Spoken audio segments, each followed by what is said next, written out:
என்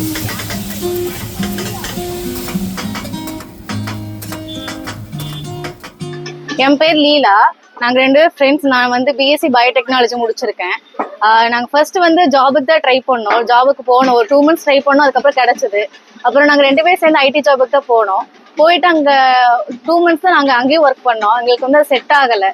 ஏன்னா நாங்க அவ்வளோ மாங்குன்னு உழைச்சு காலையில இருந்து, நான் வீரபாண்டி பிரிவு, வேலை வந்து இங்க காந்திபுரம் அந்த சைடு இருக்கும். அவ்வளவு தூரம் வந்து பஸ்ல தொங்கி எல்லாம் வந்து நான் ஃபர்ஸ்ட் வாங்கின சம்பளம் பார்த்தீங்கன்னா 13,500 ரூபா. அது எனக்கு சுத்தமா ஒரு பத்தலை. ஏன்னா என் குடும்ப சூழ்நிலை, நாங்க இருக்கிற நிலையில வந்துட்டு எனக்கு 13,500 ரூபா சம்பளம் அப்படிங்கிறது பத்தலை. வெளியே தான் என்னதான் ஒரு ஐடி ஜாபுக்கு போறேன், என்னதான் ஒரு கௌரவமா நான் சொல்லிக்கிட்டாலும் எனக்கு அந்த அந்த அந்த வருமானம் வந்து எனக்கு இப்போ கண்டிப்பா வந்து பத்தலைன்னு தான் சொல்லணும். அதனால என் ஃப்ரெண்டு இவங்களும் நானும் 2 பேரும் ஒரே, அவங்களுக்கு வேலை கிடைச்சா நான் போக மாட்டேன், எனக்கு வேலை கிடைச்சா அவங்க போக மாட்டாங்க. 2 பேருக்கு கிடைச்ச ஒரு இடத்துலதான் நாங்க 2 பேருமே ஒர்க் பண்ணோம்.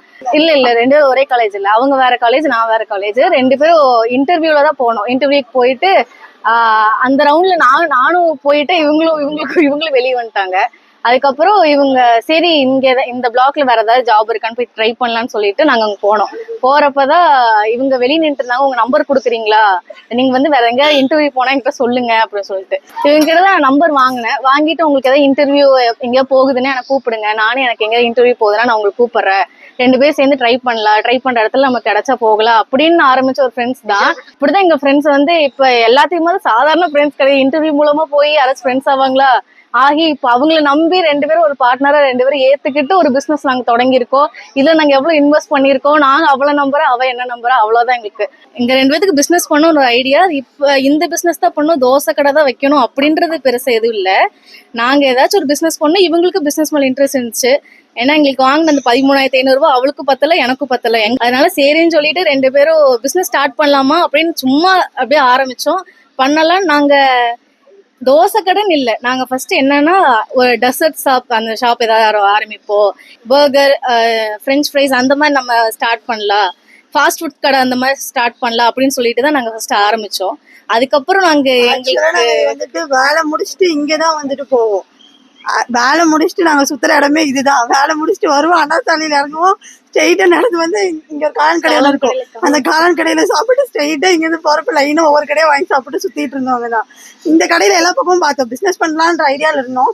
இங்க பார்த்தா தோசை கடைன்னு ஒண்ணு இல்லவே இல்லை. சரி ஓகே, இங்க நம்ம இம்ப்ளிமெண்ட் பண்ணா சக்சஸ் ஆயிருவோம் அப்படின்னு சொல்லிட்டு 2 பேத்துக்கும் மைண்ட் செட் இருந்துச்சு. சரி ஓகே போட்டுடலாம் அப்படின்னு சொல்லிட்டு இங்கதான் கரெக்டு, வேற எல்லாம் இடம் போட்டா எல்லா இடத்துலயும் டிஃபன் கடை இருக்கு, இங்க மட்டும்தான் இல்ல. எல்லாத்தோட மைண்ட் செட் என்னன்னா இங்க வந்துட்டு விஓசினா காளான் கடை மட்டும்தான் அப்படிங்கிற மாதிரி மைண்ட் செட்ல இருந்தாங்க. ஸோ அதை நம்ம பிரேக் பண்ணணும், தோசை கடை இருக்கிறாங்க அப்படின்னு சொல்லி காமிக்கணும்னு சொல்லி இங்க ஓபன் பண்ணோம். இங்க நம்ம கடையில என்னென்ன ஸ்பெஷல் இருக்குன்னா, தோசை வெரைட்டில எல்லாமே இருக்கு. நான்வெஜ்ஜும் இருக்கு, வெஜ்ஜும் இருக்கு. சிக்கன், மட்டன், குடல், ஈரல், அதுக்கப்புறம் நம்ம மசாலு, மஷ்ரூமு, கீ பொடி, இதுல இருந்து நமக்கு எல்லா வெரைட்டியும் கொடுத்துட்டு இருக்கோம். அதே மாதிரி இட்லிலையும் நம்ம கொத்து இட்லி, மட்டன் கொத்து, சிக்கன் கொத்து, கீ பொடி இட்லி, அந்த மாதிரி நம்ம எல்லா வெரைட்டி கொடுத்துட்டு இருக்கோம். சேவை, பரோட்டால நம்ம கொத்து பரோட்டா கொடுத்துட்டு இருக்கோம். இப்ப எங்களோட சிக்னேச்சர் டிஷ் எப்படின்னு என்னன்னு கேட்டீங்கன்னா, ஜாப்பனீஸ் சிக்கன் தோசை, அதுதான் எங்களோட சிக்னேச்சரா இருக்கு. கண்டிப்பா வந்தீங்கன்னா ட்ரை பண்ணி பாருங்க, உங்களுக்கு ரொம்ப பிடிக்கும். 1 monthல பார்த்தா நாங்க 30,000 வாங்கின சேலரிக்கும் இப்ப பார்த்தா நாங்க 1 lakh பக்கம் வந்துட்டு மந்த்லி எடுத்துட்டு இருக்கோம். Monthly 1 lakh. இப்போதான் 1 monthோட டிரான்சாக்ஷன் பார்த்தோம், 1 lakh பக்கம் நாங்க வந்துட்டு இப்ப எடுத்திருக்கோம். நாங்க வந்துட்டு எங்களுக்கு ஆக்சுவலா வந்துட்டு வீட்டுல இருந்து வீட்டு மூலியமா எங்களுக்கு பேமெண்ட் எல்லாம் எதுவுமே வரல. பேமெண்ட் ஃபுல்லாமே வந்துட்டு அவளும் நானும் லோன் போட்டு தான் எடுத்துக்கிட்டோம். எங்க 2 பேர்த்தோட சைடே தான் ஃபுல் பேமெண்டோடது எல்லாமே. அப்பா அம்மா வந்துட்டு அவ வீட்லயும் சரி, ஒரு பொண்ணு வீரபாண்டி பிரிவுல இருந்து வரா, வீட்டுல வந்துட்டு அவளுக்கு வந்து நீ பண்ணு, நாங்க இருக்கோம் அப்படின்னு சொல்லிட்டு அவளுக்கு சப்போர்ட் பண்றாங்க வீட்டுல. அதே மாதிரி வந்துட்டு 1000 பொண்ணுங்களை நாங்களும் ஒருத்தங்களா போயிருந்திருப்போம். இப்ப நாங்க தனிச்சு நிக்கிறதுக்கான காரணம் வந்து நாங்க எடுத்த முடிவுதான். இதை நாங்க கரெக்டா தான் எடுத்திருக்கோம், நீங்க எங்க பார்த்து விட்டுருங்க, கண்டிப்பா நாங்க வந்துட்டு இதுல ஜெயிப்போம் அப்படின்னு சொல்லிட்டு அவ வீட்லயும் சரி, என் வீட்லயும் சரி, 2 பேர்த்தோட வீட்லயுமே ஃபுல் சப்போர்ட்டா தான் இருக்காங்க.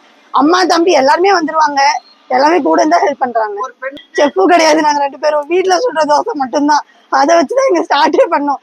வரவங்க எல்லாரும் ஒரு ஹோட்டல் இருக்கு, அந்த ஹோட்டலை விட உங்களோட தோசை தான் நல்லா இருக்குன்னு சொல்லிட்டு போறாங்க. அந்த அளவுக்கு நாங்க வந்துட்டு இப்போ ஃபேம் ஆகி 2 பேருமே நின்றுட்டு இருக்கோம். இப்ப வரைக்கும் ப்ராஃபிட் அப்படின்றத வந்துட்டு நாங்க பேஸ் பண்ணல. ஆக்சுவலா வந்துட்டு எடுக்க பேமெண்ட் எல்லாத்தையும் நம்ம வாங்கின கடனை ஃபர்ஸ்ட் அடைச்சிடலாம். அடைச்சு முடிச்சுட்டு அதுக்கப்புறம் பார்ப்போம். இன்ட்ரெஸ்ட் ஜாஸ்தியா போயிட்டு இருக்கு, வேணாண்டா நம்ம அடைச்சிடலாம்னு சொல்லிட்டு இப்ப வாங்கின பேமெண்ட் தான் அடைச்சிட்டு இருக்கோம்.